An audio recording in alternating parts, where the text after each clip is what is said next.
everyone, warm welcome to Joy News today. My name is Mamiesi Nyamiche Thompson. Ghana scored 43 of a clean score of 100 and ranked 70th out of 180 countries and territories included in the 2023 Corruption Perception Index by Transparency International. We have details. Also, outgoing Chief of Defense Staff charges allied security agencies to cooperate with his successor for more from a guard of honor and reception held for him at the police headquarters, an initiative he applauds the security services for. Also, a frustrated teenage mother walked to the offices of Love and Inshira FM in Kumasi with a mission to give away her 5-month-old baby. We have details and more, including business, sports, world news, and showbiz in this hour. Stay tuned.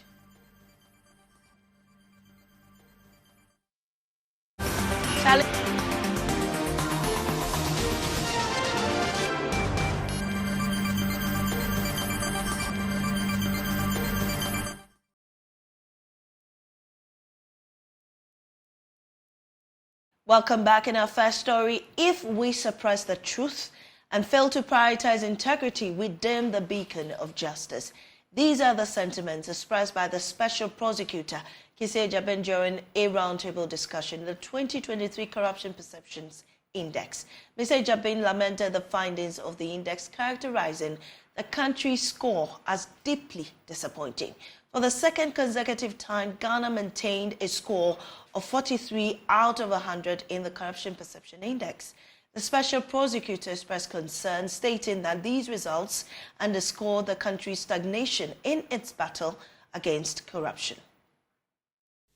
Yet again, we have scored 43 out of a possible 100 on the Corruption Perceptions Index. The results are disappointing. Yes, we did not slip. One will muse, fair enough. But we did not progress either. We did not cross the threshold of an average mark. And that is our reality. The conversation is becoming sterile. The fight against corruption is proving to be an unruly bride indeed. I said yesterday at a CDD event. The fight against corruption is not lending herself to agreeable domestication and cohabitation. And we are not recording much success. Our progress is hampered, and we are unable to move the needle appreciable to improve our scorecard. Justice, fundamental to any thriving society, cannot flourish in the context of corruption. The scales of justice should remain untainted if the fight against corruption is to attain any notable result. Corruption itself is curtailed through justice, and the absence of justice begets corruption. It is much like light and darkness. The brighter justice shines, the less corruption prevails. And two factors assure this. One, the defense of truth. And two, upholding integrity. That is our only sure bet. If we stifle truth and we place no premium on integrity, we dim the light of justice and we darken the scourge of corruption. That is to say, the absence of truth and integrity are the bedrocks of corruption. Our collective behavior shows that we do not reward integrity, and truth is always the first casualty in the reckoning. And the scorecard reflects our lack of faith in corruption-fighting and justice delivery institutions. Citizens view anti-corruption law enforcement institutions as largely hemmed in by political marginalization and thus part of the problem. This is because citizens perceive a high incidence of impunity among the elite, and that corruption investigations would invariably amount to nothing and yield no consequences.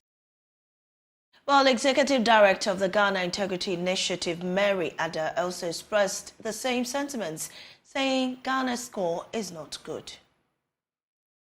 Madam Chief of Staff, the CPI for 2023 scored Ghana 43. out of a clean score of 100 and ranked 70th out of 180 countries and territories included in this year's index. In fact, the score has remained same since 2020. This, I must say, is worrying because an analysis of the data spanning 4 years for 6 African countries that had stagnated revealed that 67% of them, that's 4 out of 6, dropped in subsequent years after stagnating for such a long time. Madam Chief of Staff, distinguished ladies and gentlemen, the theme for this year's CPI launched is corruption and justice. According to Francois Villarain, as the board chair of Transparency International, corruption will continue to thrive until justice systems can punish wrongdoing and keep governments in check. These words resonate with the core of our gathering today. As we delve into the Corruption Perception Index, it is imperative to acknowledge the profound impact of corruption on society. Permit me to also quote one of our famous African scholars, Professor Flo Lumumba, who said in 2015, and I quote, "Corruption is something that even the corrupt acknowledge that it is a bad thing. But the irony of the tragedy of corruption is that those who engage in corruption love it, and those who do not engage in it accommodate it." Well, outgoing Chief of Defense Staff Vice Admiral Seth Amoma has employed the various security agencies to give maximum support to his successor. Speaking at the Guard of Honor and reception in his honor, as he retires, the outgoing CDS also applauded the Inspector General of Police, George Ekufuor-Dampare, for organizing the maiden Guard of Honor reception for him. He was full of praise for his sterling leadership in the police force. In the sequence of appreciation, I want to thank the IGP especially for organizing this ceremony, and as I said, one of its kind in the history of the security services. It hasn't happened before. And I thank all the heads of the security agencies and everybody who is here for gracing this wonderful occasion. I want to observe that I have enjoyed every aspect of my long career, which spans over 42 years. And so as I end my service, I will implore all of you to extend the same cooperation to my successor, Major General Thomas Opon Pepra, who is taking over from me. I have every confidence in his astute transformational leadership ability, and I trust that he will take the level of cooperation from where I'm living and even grow it to a higher level.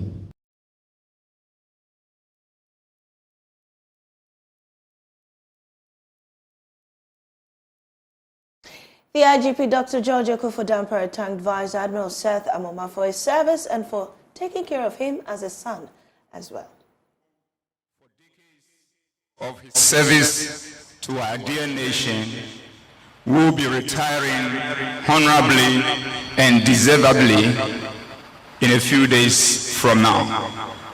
My colleagues, who are my elder brothers, and I decided to put this surprise together for him in memory and in recognition of his excellent service to us and also to our colleagues in terms of our junior ranks. But because my other colleagues, who are of course my elder brothers, will be speaking, I would like to limit my comments to the police service and also to my person. And on the note of the police service, my colleagues at the leadership level and all the ranks and file at all the commands across the country want to appreciate you, Bibro, for a wonderful service and a wonderful collaboration that have existed between us as our two institutions, which has made Ghana to continue on to be at peace with itself. I also know that same collaboration was extended to the other security agencies, and once they come around, they will speak to that fact. But all our words are articulated in a citation that will be read in the course of the program. So on the official level and at the institutional level, I want to end it here.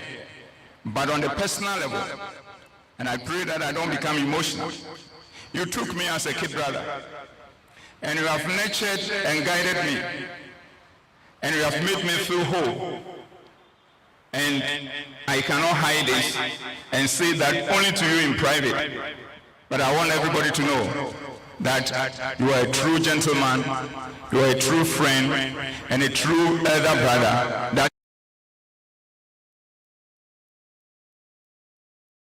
Now to Parliament, a livid member of the Public Accounts Committee is expressing his disappointment at the absence of the Health Minister, Kweku Agyeman-Manu, and two of his deputies at the committee sitting today. Drama unfolded when the Director of Policy Planning, Monitoring and Evaluation told the committee she is sitting in for the Chief Director and the ministers who are yet to return from their constituencies after the NPP's voting exercise.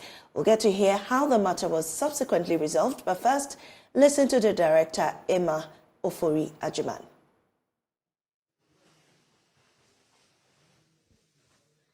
Unfortunately, we are unable to bring you that just yet, but let's go live to Parliament now and speak to our correspondent, James Aveji. James, the committee wasn't happy with this information. How did they react?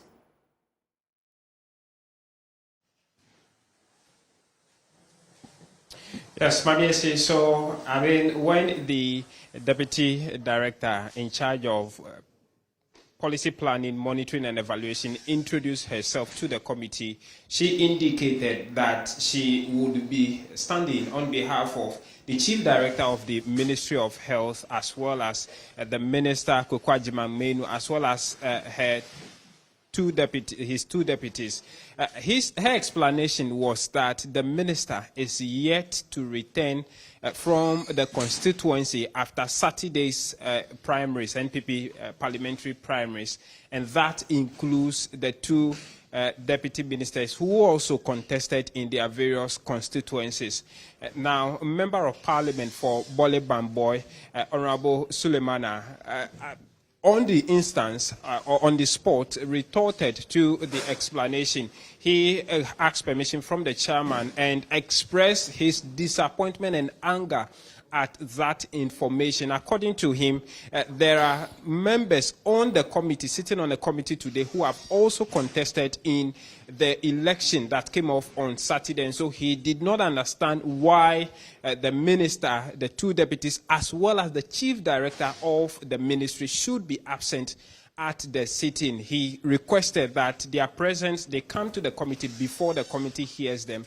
And so he wasn't too happy at all. Another incident unfolded where the burns and plastic surgeon department of the Kolebu Teaching Hospital was called to come to the committee, but no leadership of the department was nowhere to be found. And so the health ministry, the director of the Ghana Health Service, had to step in for them as well.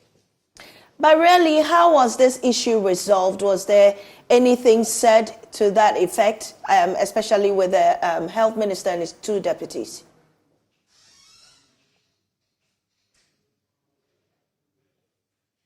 Well, the committee chair, Honorable James Kuluchi Aveji, had to step in And on a lighter note, he made fun of the fact that the two deputy ministers have lost their respective elections. And so maybe they are grieving from that and unable to appear to the committee. And so he actually gave the go-ahead that they can proceed since the Director Policy Planning and Evaluation is around, and the Director General of the Ghana Health Service is also around. And so that intervention was accepted by other members of the committee, and then they proceeded with the sitting.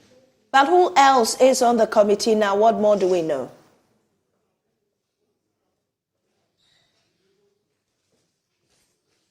Yeah, so the health ministry is still there. They're looking at the Auditor General's report on various government hospitals, from teaching hospitals to regional hospitals and some district hospitals who had some infractions in their audit.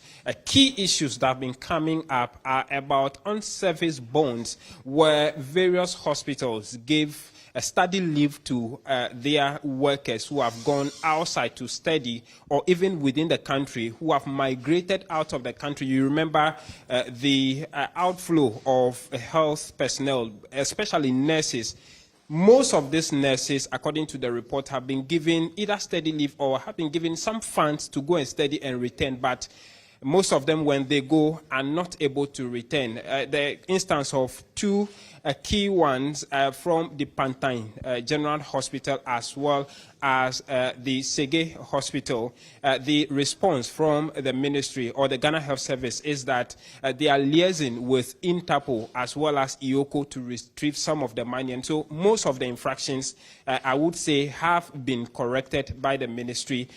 Auditors have also confirmed the retrieval of such monies. The few ones that are yet to be collected, they indicated that they are actually working with Interpol as well as IOCO to retrieve the money from those health service personnel who have migrated out of the country but owing the institutions they work with. Thank you very much. James Aveji is our man at the Public Accounts Committee hearing. Now, Director of Advocacy and Engagement at the Center for Democratic Development, CDD Ghana, Dr. Kojo Pumpene Asante, is advocating a reform in the political finances system to manage issues of monetization in Ghana's body politic. This follows last weekend's NPP parliamentary primaries, which was marred by allegations of vote buying and voter inducement. Speaking in an interview with Joy News, Dr. Asante Pumpene says the situation must be of national concern as it breeds corruption and promotes illicit financial flow. The deterrent effect, you see, at the moment, is so pervasive. So at the beginning of all these contests, the parties would issue, statements that, well, people should not accept money, should not give money, and they give it, and there's no punishment. And that's why I like the intervention of the OSP, because, you see, the citizens also have to understand that they have a responsibility. They all have to be law-abiding, just like the candidates are. So if you also take advantage of it, delegate, you're going demanding money from people, you are corrupting the political process. You cannot expect that you are taking a bribe for you to exercise your franchise and expect that somehow the person that goes into government will then have clean hands and will be able to focus on the process of governance. So we also have to take responsibility, and that's why I'm saying that we all have to have equal deterrence. And if one or two people are made examples of, maybe we will take a step back. Of course, this is a short-term measure. The bigger agenda is that the whole political system have to be reformed. And we really need to look at the financing of party and campaigns as well. So these are not new things you are raising. You have been talking about them in the opportunity that you are given. Now, what is the level of impact this is having on our democracy? No, I see the parties as a shadow of themselves.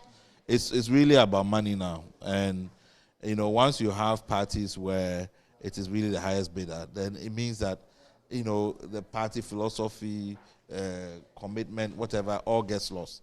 And now we've also seen the last study that we did, we've also seen the role of illicit financing as well, from Galamsey, from all these 419 activities that, some people are involved in, timber, illegal fishing. Now, once you begin to get that, then it's even more a dangerous process. Because what happens is that those kinds of illicit activities, they are looking for protection. So they are sponsoring politicians who will have power and who will shield them, from the law. And then basically you are creating a criminal enterprise, a criminal, state. So we have to be careful that we don't get to points where it becomes even dangerous for you to go and contest. So, Doc, if you look at our political terrain, we are more than less, a chunk of it is about socialism. We are not drifting to more than less a capitalist form of politics. Are there some serious dangers associated with that? I wouldn't say it's a capitalist, because even with capitalist systems, there is safeguards, there are rules. In the U.S., for example, if you go and use, spend money in the way you go to jail. I mean, it's a very simple matter. Here, it seems like there's no filters, there's no brake, there's no filter. Everybody just does, and they do it in the open. So people can boldly come and say, I didn't get enough money from this person. That is why I think that it should elevate the seriousness of the problem, both on the receiving side and the giving side. Then maybe citizens will start like, oh, this matter is serious. At the moment, it's like, people just can come and talk about vote buying and all of these monies without any consequences. That, I think, immediately, that is something we have to address. But as soon as possible, we all have to commit ourselves to developing that reform. I have looked at different ways in which you can do it. You need a comprehensive campaign and party financing law that would deal with how you get monies into the parties, but also how you spend money. You're welcome. Meanwhile, Member of Parliament for Ahafo North constituency, Suleiman Adamu Sani, says he does not regret giving money to delegates to vote for him, as he sees it as helping them arrive at the polling stations. Because the satisfaction that I derive is from the fact that I was able to impact on the lives of my constituents in a positive way. Even though I know that I could have made some financial fortunes elsewhere, but going into Parliament and then getting the opportunity to serve the people in a manner that I did, I think is satisfying for me to a large extent, yes. Well, you had to spend millions of cedis just to get to Parliament. How were you able to get these monies? How were you able to get your money back? I was not really looking at how to get it back, but just like I said, going in, a lot of friends supported me. I was very fortunate to have that support, and for the 2 terms, though I didn't get the kind of expectations that I was expecting, I was actually envisaging. I wanted to see a situation where Parliament would have been a platform where I would have been able to contribute more than what I was able to do. Your 2 terms in office, have you been able to achieve that? To a large extent, at least I've achieved about 50% of my expectation. But I would have loved to do more. I would have loved to have achieved more than that. Do you regret giving money to delegates just to give you the opportunity to lead them? I don't regret, but the only situation that I find myself is that I think, in a way, we were all seeing it as giving them some TNT, facilitating their move. But I've realized that it's actually something that is going to increase. It's only going to increase. Even though at that time we were all looking at this just a token. It wasn't a big money. It was a token to give to a delegate to come and vote. But I realized that as time goes on, it's changing. And once it's changing and it's becoming a big problem, then those of us who are the main actors must open up and start talking about it. And would you? Now, the Ghana Union Movement is hopeful of capturing power from the governing New Patriotic Party in December. The party garnered over 90,000 votes, representing 0.7% of total votes cast, to become the 3rd most popular party in the 2020 elections. Leader of the party, Reverend Christian Kwabena Andrew, says The party will adopt a house-to-house campaign to reach out to the majority of electorates as it strives to improve its electoral fortunes. Here's a report by Clinton Yeboah. The Ghana Union Movement has until now, since 2020, become the third force in Ghana's politics. It hopes to break the NPP-NDC duopoly in the 2024 elections. Hundreds of party sympathizers gathered in Kumasi to witness the launch of a campaign that will catapult the party into electoral victory. This is the founder and presidential candidate, Reverend Christian Kwabena Andrews, popularly known as Chiabosum, as he outlined some policies to be implemented as he addressed supporters. You call house to house. Ghanaians' lives have been deteriorated through the era of these MPP people. Though we were not up to standard, but when they came, they have messed up everything.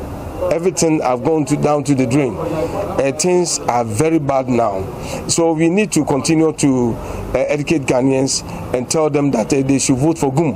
When GUM comes to power, things are going to change. When we say that we are going to change this parliamentarian process, we need to change the constitution first. And it's a referendum that we definitely will go out for Ghanaians to grab those things, and so that we can change this very step by giving every region a parliamentarian. Instead of giving a constituency a number of people that may be in parliament, they are just wasting our money. If you one, those in magazine, those in that of fishery will give a one, those in journalism, the police and doctors and the others. So you can get chambers for those people. So that if you are going to make any law, they will be called upon and deliberate on where their work, so that we are able to stand on it and make a law for them. Because a teacher cannot go and stay at the parliament and make a law for somebody at the magazine. Because the agriculture is going to be our backbone, whereby we are going to produce so much, so that we are going to store them, and lean season you bring it out and sell to the people. And we are going to use irrigation projects, whereby the farming, we are not going to wait for seasonal farming, but we're going to dig boreholes and the others in order to water and get. Always there will be maize, always there will be a granite, always every. Away from politics, a teenage mother walked to the offices of Love FM and Insura FM in Kumasi with a mission to give away her 5-month-old baby. If Hamdiza cannot find someone willing to accept her baby, she would be forced to dump her. She told the horrified station staff that the baby's father had abandoned her and the child, leaving them without a place to stay or the means to care for her. Emmanuel Bright Kweko has more. The baby, crying uncontrollably, looked sick and hungry after staying without food for almost a day. Staff of the multimedia group in Kumasi had to assist to change her diapers and feed her. Hadiza, 19 years, recounts the story of a broken family that has put her on the streets of Ajoso for 4 years.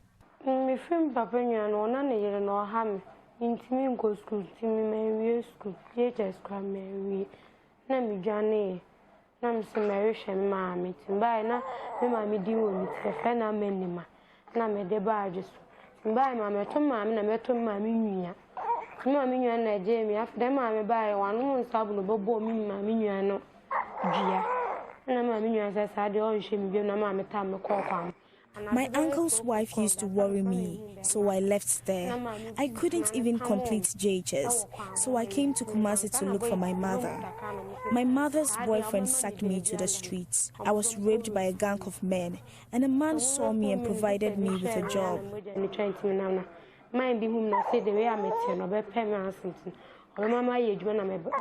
I helped a woman cook food at Tech Junction. I got money from that. Her struggles to survive on her own led her to her 21-year-old boyfriend, who she claims has left her to her fate.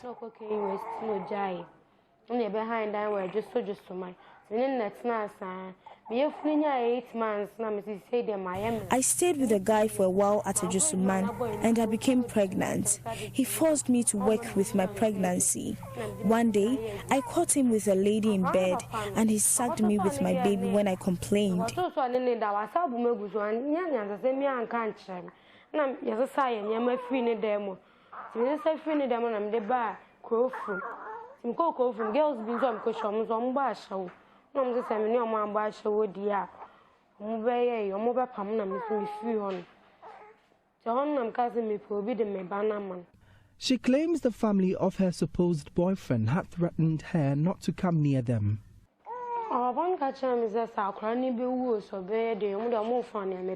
His father told me to do whatever I wanted to do with the baby. She had plans to abandon the baby or get somebody to tend to her. I have nowhere to live. I don't have money for food. I want to give the baby away.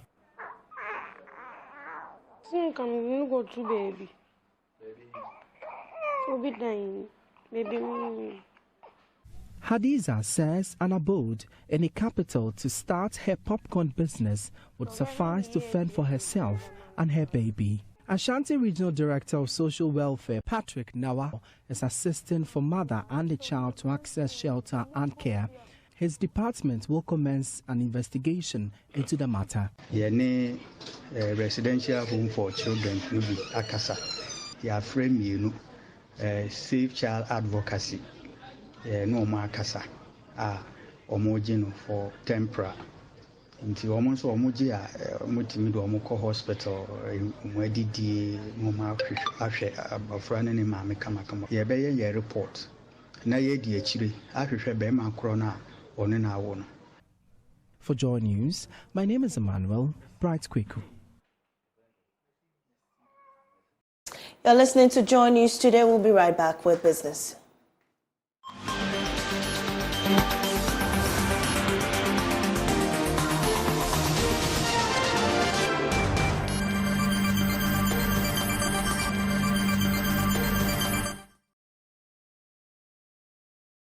Welcome. Let's do some business news with me, Emma Davis. Flag bearer of the NDC, John Dramani Mahama, is proposing the establishment of companies to offer assistance to importers unable to clear their goods in time. In order to escape demurrage at the ports, the entities established for the purpose, funded by some banks, take up the duty charged and in turn hold the goods till the importer secures the amount involved. The former president, speaking to artisans and other traders at Swami Magazine in Kumasi, believes the move will secure import-driven businesses in the country. Nana Aljima has more. Artisans and others at the Swami Industrial Enclave mobbed the NDC flag bearer who had made a stop at the area as part of the Building Ghana tour. The Industrial Enclave has become relevant to the economy, hence its political relevance. At the town hall meeting, leadership of the various groupings were given opportunity to make inputs into the 2024 manifesto of the NDC. We encourage the former president to introduce measures that will reduce importation and stabilize the economy. We should not be importing food and some basic commodities.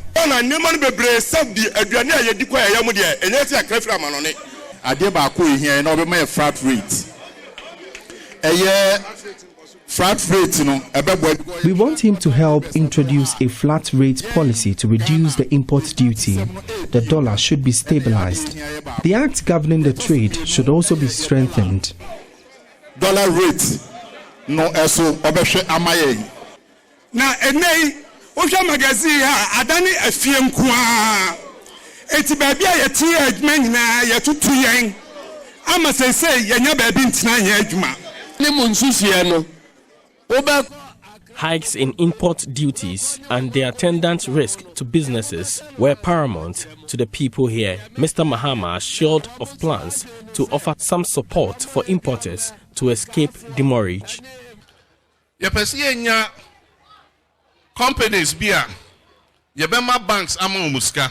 We want to establish companies who will be financed by banks. They will be mandated to bear the cost of import duties and keep goods till the owner is able to raise the import duty. No way you want the akosiho. Enti wo ubenya mre kakra no aboabo ho akoyi wonyoma. So that the issues of demurrage will be dealt with. enchimubium. Every say, sa companies do your license yomo. Until Nyoma buy near Peja or container near their Kosiho. Meanwhile, the NDC flag bearer has assured that improving the economy will be the priority of the NDC government if successful. Also, me see factory because what me a pam and Nyoma de America eco supply. And Obi Busan say, na factory, who could see factory? A friend who was constructing a factory in the country was discouraged. Some people told him to focus rather on commerce. There be ye nipa e wo sika wo ha on betimi esi factory be 10. We should move from commerce to production so we can also export them for foreign exchange. You buy bags, handbags, you buy entadie, you buy nyoma enso e de akwa amano ne no. Eno na de dollars ne beba. For Joy News, Anaya Ojima reporting.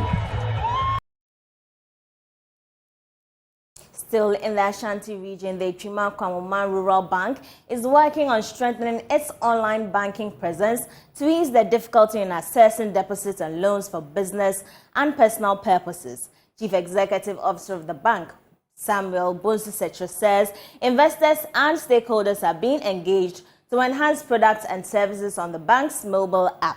The bank in 2023 made an all-time profit of 36.6 million cedis, representing a 300% increment on the previous year's figure.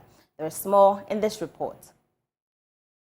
The sector is gaining grounds as many financial institutions adopt online banking strategies in ensuring the convenience of customers in accessing services. The Achimakwaoma Rural Bank is promoting the use of its mobile application. Samuel Bonsu-Setro is chief executive. And we plan to deepen the operation of the mobile app.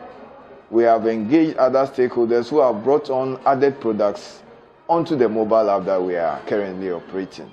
And so customers can push money from their mobile wallet into their account, or they can take money out of their account into their mobile wallet and cash it out at any mobile money vendor that is close to them. We did this because we realized that mobile money vendors are very widely spread.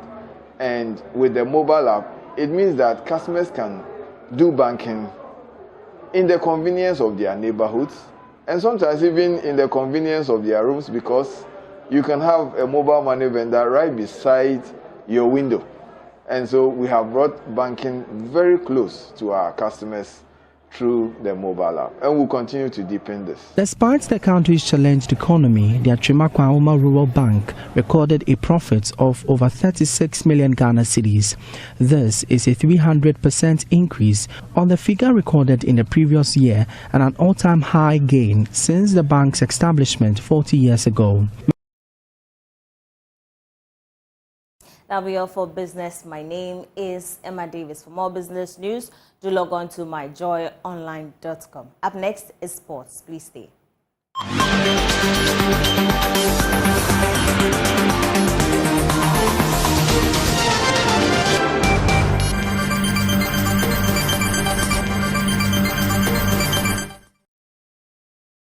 Let's do sports now. On Joy News today with me, Muftau Nabila Abda, the Member of Parliament for North Tongue constituency.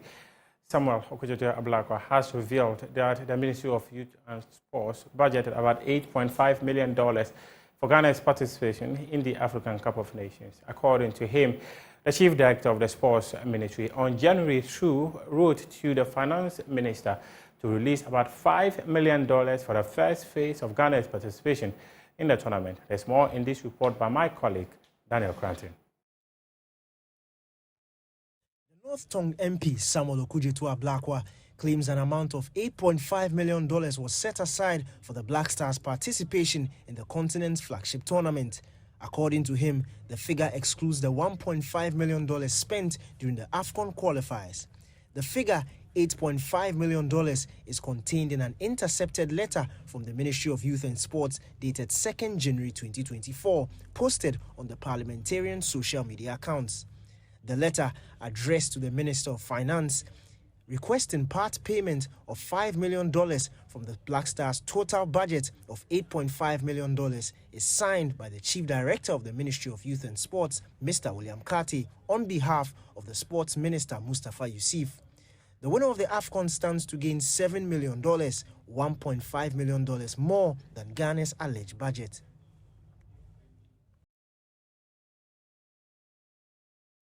Meanwhile, the Executive Council of the Ghana Football Association, they are currently in a meeting deliberating and reviewing Ghana's participation in the African Cup of Nations and looking forward to appointing the next coach of the senior national team following their decision to dissolve the technical team that was led by Chris Hilton. Let's talk African Games 2023. And on March 8, about 5,000 athletes from 54 African countries will be vying for various medals in the African Games 2023.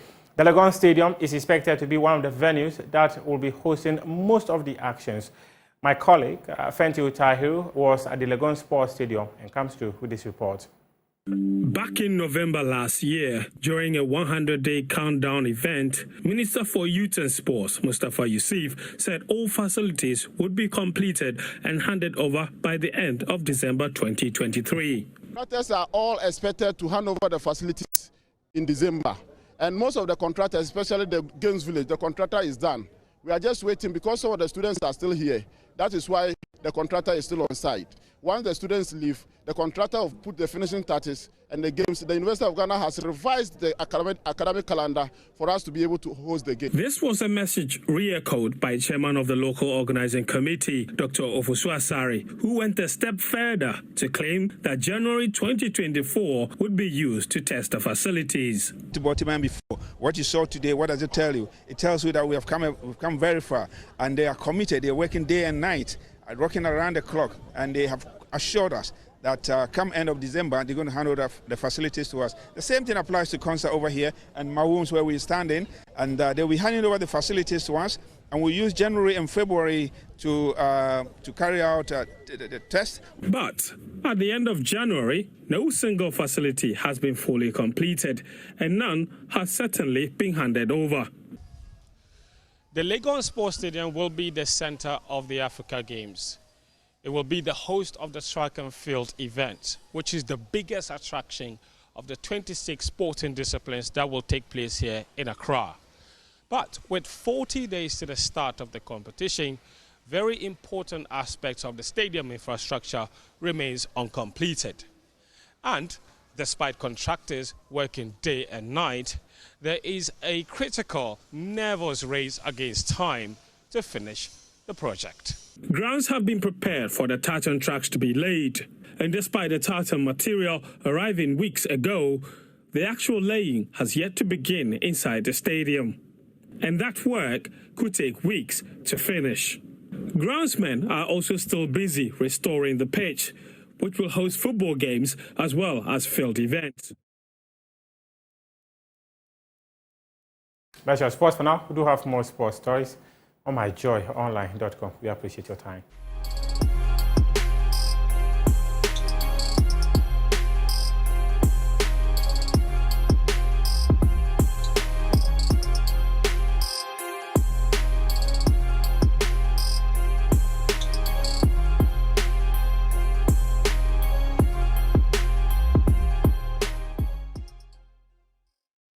A gospel singer, Kwesi Otin, says doing songs in English should not be a conversation if Ghanaians aim at breaking through globally. His comments come in response to Nigerian gospel musician Nathaniel Bassey's advice to Ghanaian gospel musicians. Kwesi Otin was speaking in an interview on Joy Prime's morning show. John Nyamiche has this report.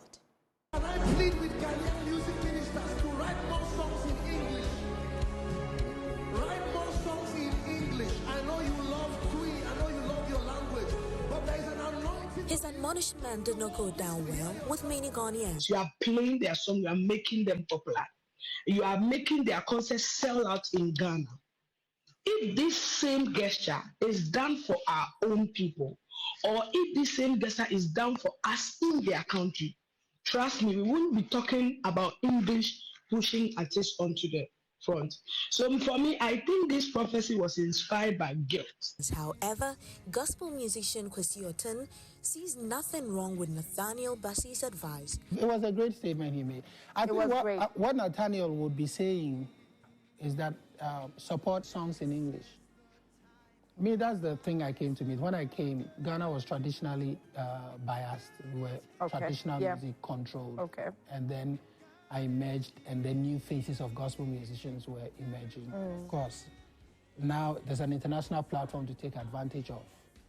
And I don't know, sometimes we feel like culture is language. Culture has little to do with language. Of course, any artist with any language can do it. We must just now think globally. And then if we are thinking globally, a subject like doing songs in English shouldn't be a conversation. The I-Win hitmaker also believes in and supports the calls for musicians to leverage the English language in order to reach wider audiences. Our music has been a barrier on the international stage. No one is saying that don't write songs in English. In your local dialect. Yes, add it. So let's just support English. Very interesting. Is language a barrier to going global?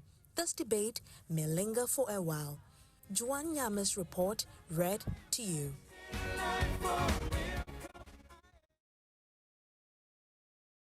Well, that's how we wrap up this bulletin. There's more news on myjoyonline.com. I am Amisi Nyamiche Thompson. Thanks for your company. Please stay tuned for the rest of our programs.